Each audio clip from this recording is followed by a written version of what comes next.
If a beauty pageant were held for the provinces, Manitoba would likely place last. Its unremarkable landscape and harsh climate are enough of a challenge. What is harder to excuse is that one of Canada's most resource-rich provinces has become one of its poorest economic performers. A friend of mine who regularly travels to Corpus Christi, Texas, is always impressed by that city. An inviting downtown, a modern highway system, and a roaring economy. The reality of what Manitoba has become is always a shock whenever he returns to Winnipeg. If comparing a prosperous American city to Winnipeg may seem disingenuous, it is not uncommon for people to note how poorly Winnipeg now stacks up against Regina or Saskatoon. Anecdotal evidence suggests Manitoba doesn't rank high among university students. When I was teaching, I often asked students whether they intended to stay after graduation. "I hope not," was the usual response. The United States was their first choice, followed by Calgary and maybe Toronto. I owe Manitoba a great debt of gratitude. This is where I met my wife. After stints in Montreal and Fresno, California, we moved back to Winnipeg in 1999 to take up a university teaching position. Manitoba may not be the most glamorous province, but we built a good life here. That said, Manitoba is not what it used to be. It is poor and getting poorer by the day, something I am reminded of every time I drive on our decaying roads. The issue is not a scarcity of resources. Manitoba could be one of the wealthier jurisdictions in North America. The problem is culture. 3 examples illustrate the problem.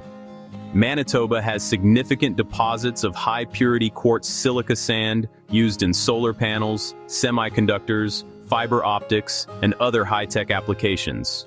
A proposal to develop this resource is currently in the deep freeze. Following extensive public consultations, Alberta recently approved a $13 billion data center in Sturgeon County, just north of Edmonton. When a similar project was proposed for Manitoba, Premier Wab Kinew dismissed it out of hand, evoking dubious environmental and economic concerns. No public hearings, no discussion, no debate. After Premiers Smith and Ford announced a proposal to build an oil pipeline from Alberta to Ontario, Premier Scott Moe immediately pledged Saskatchewan's support. True to form, Premier Kinew initially showed little interest.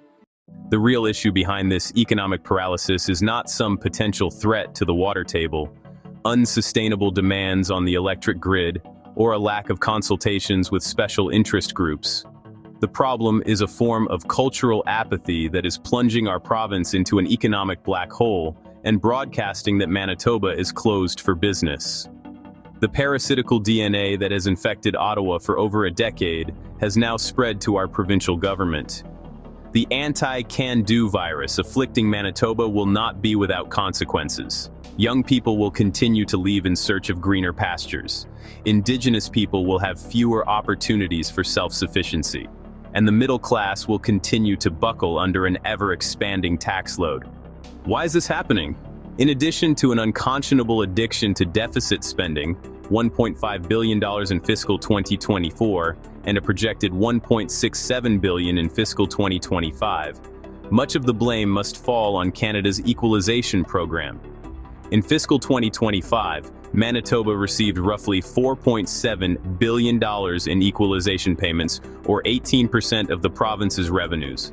That figure is expected to reach $5 billion in fiscal 2026. The equalization program has been a curse for Manitoba, for free money without accountability extinguishes human ingenuity, annihilates any incentive to create wealth, and obliterates any need to be self-sufficient. Manitoba is running out of time for the course correction needed to avoid the economic and social train wreck ahead. End deficit spending now and drastically reduce our reliance on equalization payments. Cut taxes to make life more affordable. Approve at least one major project, preferably 2, to signal that Manitoba is open for business. Approving the Alberta-Ontario pipeline, for example, would not only be a clever political move but would signal that the province is ready for a full makeover.